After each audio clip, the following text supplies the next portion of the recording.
Wake up on question ಆನ್ಸರ್ಸ್ನ solve ಮಾಡೋಣ. ಮೊದಲನೇದಾಗಿ new words ಅಂದರೆ ಹೊಸ ಪದಗಳು. ಈ ಹೊಸ ಪದಗಳನ್ನು ಕನ್ನಡದಲ್ಲಿ ಮತ್ತು ಇಂಗ್ಲಿಷಲ್ಲಿ ಅರ್ಥ ತಿಳ್ಕೊಳ್ಳೋಣ. First one, lovely. Lovely means a beautiful, very beautiful.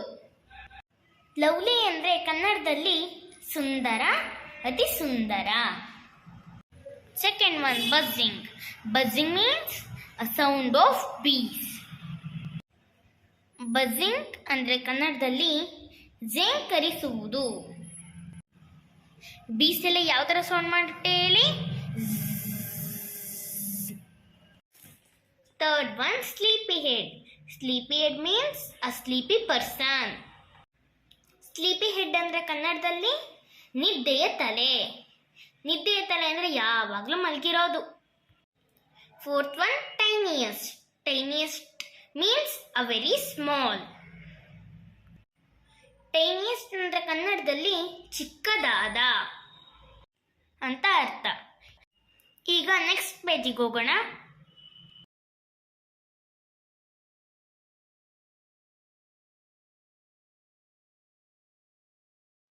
Reading is fun. First one question. What do you think birds say to each other in the morning? ಅಂದರೆ ಕನ್ನಡದಲ್ಲಿ ಬೆಳಗ್ಗೆ ಪಕ್ಷಿಗಳು ಪರಸ್ಪರ ಏನು ಹೇಳುತ್ತವೆ ಎಂದು ನೀವು ಯೋಚಿಸುತ್ತೀರಿ ಅಂತ ಅರ್ಥ. ಇದಕ್ಕೆ answer I think birds say good morning to each other in the morning. ನನಗನ್ಸುತ್ತೆ ಪಕ್ಷಿಗಳು ಎಲ್ಲರಿಗೂ ಗುಡ್ ಮಾರ್ನಿಂಗ್ ಅಂತ ಹೇಳ್ತವೆ ಅಂತ ಇದರ ಅರ್ಥ. ಓಕೆ, ಇನ್ನೊಂದ್ಸಲ ಕ್ವಶನ್ ಆ್ಯಂಡ್ ಆನ್ಸರ್ ಹೇಳ್ತೀನಿ. First one, what do you think birds say to each other in the morning? Answer I think birds say good morning to each other in the morning. Okay, second one question is who are already awake? ಹಂಗಂದ್ರೆ ಯಾರು ಈಗಾಗಲೇ ಎಚ್ಚರಗೊಂಡಿದ್ದಾರೆ? ಇದಕ್ಕೆ answer birds, bees, cow, horses, duck, sheep and chicken are already awake. ಹಾಗಂದ್ರೆ ಪಕ್ಷಿಗಳು, ದುಂಬಿಗಳು, ಹಸು, ಕುದುರೆಗಳು, ಬಾತುಕೋಳಿಗಳು, ಕುರಿ, ಚಿಕ್ಕ ಚಿಕ್ಕ ಕೋಳಿ ಮರಿಗಳು ಆಗಲೇ ಎದ್ದಿವೆ ಅಂತ ಅರ್ಥ. ಇನ್ನೊಂದ್ಸಲ ಹೇಳ್ತೀನಿ. Second one question, who are already awake? Answer birds, bees, cow, horses, ducks, sheep and chicken are already awake. Third one question is, which creatures wake up in the morning before the child does? ಮಗು ಮಾಡುವ ಮೊದಲು ಬೆಳಗ್ಗೆ ಯಾವ ಜೀವಿಗಳು ಎಚ್ಚರಗೊಳ್ಳುತ್ತವೆ? ಮಗು ಎದ್ದೋಳಕ್ಕಿಂತ ಮುಂಚೆ ಯಾವ್ಯಾವ ಜೀವಗಳು ಎದ್ದಿರ್ತವೆ ಅಂತ ಅರ್ಥ. ಇದಕ್ಕೆ ಆನ್ಸರ್ ನೋಡೋಣ. Answer birds, bees, cows, horses, ducks, sheep and chicken. ಅಂದರೆ ಪೊಯಮಲ್ಲಿ ಕವಿ ಸಿ ಫ್ಲೆಚರ್ ಅವರು ಹೇಳಿದ ಹಾಗೆ ಮಗು ಹೇಳೋಕ್ಕಿಂತ ಮುಂಚೆ ಯಾವ್ಯಾವ ಪ್ರಾಣಿಗಳು ಎದ್ದಿದ್ದಾವೆ ಅಂದರೆ ಪಕ್ಷಿಗಳು, ದುಂಬಿಗಳು, ಹಸುಗಳು, ಕುದುರೆಗಳು, ಬಾತುಕೋಳಿಗಳು, ಕುರಿ ಮತ್ತು ಚಿಕ್ಕ ಚಿಕ್ಕ ಕೋಳಿ ಮರಿಗಳು. ಇನ್ನೊಂದ್ಸಲ ಕ್ವಶನ್ ಅಂಡ್ ಆನ್ಸರ್ ಹೇಳ್ತೀನಿ. Third one, which creatures wake up in the morning before the child does? Answer birds, bees, cow, horses, ducks, sheep and chicken. Next one is, let's listen. First one, listen to the songs of birds. Say the words boy and bee. Listen to the bee sound in. ಅಂದ್ರೆ B ಇಂದ sound ಆಗುವಂತ ಪದಗಳು. Big, bubbles, bin, bag, blue, blow and black. Second one, listen to the baby chicks. Cheep cheep cheep ಅಂದರೆ ಚಿಕ್ಕ ಚಿಕ್ಕ ಕೋಳಿ ಮರಿಗಳು ಯಾವ ಥರ ಕೂಗ್ತವೆ ಅಂತ ನೀವು ಕೇಳಿದ್ದೀರಾ? ಯಸ್, ಹೇಗೆ ಕೂಗ್ತವೆ ಹೇಳಿ? ಚೀಪ್ ಚೀಪ್ ಚೀಪ್ ಅಂತ ಕೂಗ್ತವೆ. Next one, let's listen and talk. First one, go for a morning walk. Listen to the sounds you hear, like the rustling of leaves, the wind blowing, the chirping of birds, the sound of footsteps.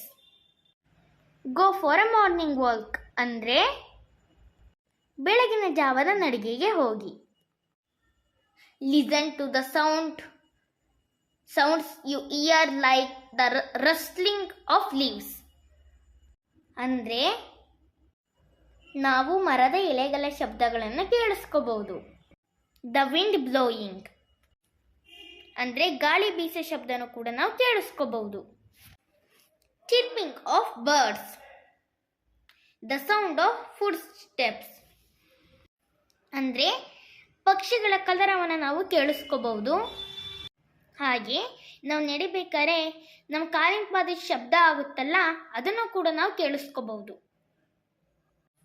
Second one, imagine that a cow, a horse, a duck and a chicken are meeting for a morning meal.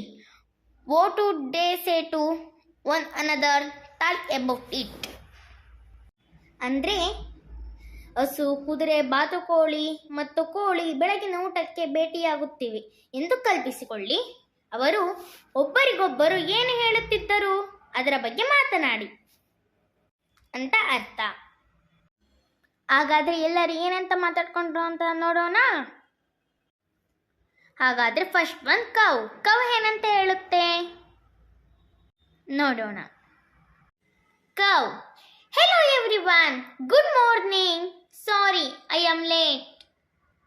ಅಂದರೆ ನಮಸ್ತೆ ಎಲ್ಲರಿಗೂ, ಬೆಳಗಿನ ಶುಭೋದಯಗಳು, ನಾನು ತಡವಾಗಿ ಬಂದಿದ್ದಕ್ಕೆ ಕ್ಷಮಿಸಿ ಅಂತ cow ಹೇಳುತ್ತೆ. ಆಗ ಹಾರ್ಸ್ ಏನಂತ ಹೇಳುತ್ತೆ? Horse, good morning, come come sit, we all were waiting for you. ಅಂದರೆ ಬೆಳಗ್ಗಿನ ಶುಭೋದಯ, ಬಾ ಬಾ ಕೂತ್ಕೋ, ನಾವೆಲ್ಲ ನಿನ್ಗೋಸ್ಕರನೇ ಕಾಯ್ತಾ ಇದ್ದೀವಿ ಅಂತ ಕುದುರೆ ಹೇಳುತ್ತೆ. ಆಗ ಡಕ್ ಏನಂತ ಹೇಳುತ್ತೆ? Duck, good morning cow, I think we should start eating our breakfast now. ಬಾತುಕೋಳಿ ಹೇಳುತ್ತೆ, ಶುಭೋದಯ ಹಸು, ನಾನು ಯೋಚನೆ ಮಾಡ್ತಾ ಇದ್ದೀನಿ, ಬೆಳಗ್ಗಿನ ತಿಂಡಿಯನ್ನು ತಿನ್ನೋಕೆ ನಾವೀಗ ಪ್ರಾರಂಭಿಸೋಣ ಅಂತ ಬಾತುಕೋಳಿ ಹೇಳುತ್ತೆ. ಆಗ ಚಿಕನ್ ಹೇಳುತ್ತೆ, chicken, yes yes, let's have, I am very hungry. ಅಂದರೆ ಚಿಕನ್ ಹೇಳುತ್ತೆ, ಹೌದು ಹೌದು, ಇವಾಗ ತಿನ್ಬಿಡೋಣ, ನಂಗೆ ತುಂಬ ಹೊಟ್ಟೆ ಹಸಿತಾ ಇದೆ ಅಂತ ಚಿಕನ್ ಹೇಳುತ್ತೆ. ಆಗ ಕುದುರೆ ಹೇಳುತ್ತೆ, horse, okay I will serve you. ಆಯಿತು, ನಾನು ಹಾಗಾದರೆ ನಿಮಗೆ ಬಡಿಸ್ತೀನಿ ಅಂತ ಕುದುರೆ ಹೇಳುತ್ತೆ. ಆಗ ಡಕ್ ಕೇಳುತ್ತೆ, duck, that's great, let's start. ಅಂದರೆ ನಾವಿವಾಗ ಸ್ಟಾರ್ಟ್ ಮಾಡೋಣ ಅಂತ ಬಾತುಕೋಳಿ ಹೇಳುತ್ತೆ. ಆಗ ಕೌ ಹೇಳುತ್ತೆ, cow, thank you horse for this wonderful breakfast after eating the food. ಆಗ ಹಸು ಹೇಳುತ್ತೆ, ಧನ್ಯವಾದಗಳು ಕುದುರೆ, ನೀನು ಬೆಳಗಿನ ಉಪಹಾರವನ್ನು ತುಂಬ ರುಚಿಕರವಾಗಿ ನೀಡಿದ್ದಕ್ಕೆ ಧನ್ಯವಾದಗಳು. ಹಾಗಂತ ಹಸು ತಿಂಡಿ ತಿಂದ ನಂತರ ಹೇಳುತ್ತೆ. Okay, next one, say aloud. ಜೋರಾಗಿ ಹೇಳೋಣ ಹಾಗಾದ್ರೆ. Betty bought a bit of butter, but the bit of butter that Betty bought was bitter. So Betty bought some better butter to make the bitter butter better. Okay, next page. Let's write. First one, connect the pairs of sentence below using and or but. And ಅಂದ್ರೆ ಮತ್ತು but ಅಂದ್ರೆ ಆದರೆ. Okay, A1, it is time to get up for school. B, B12, I want to sleep for some more time. ಇಲ್ಲಿ ಎರಡು ವಾಕ್ಯಗಳನ್ನ ಕೊಟ್ಟಿದ್ದಾರೆ. And R but ಯಾವ ಪದನ use ಮಾಡಿ ಒಂದು ವಾಕ್ಯ ಮಾಡ್ಬೋದು ಅಂತ ಕೇಳಿದ್ದಾರೆ. ಹಾಗಾದರೆ ಯಾವುದೋ ಅಂತ ನೋಡೋಣವೇ?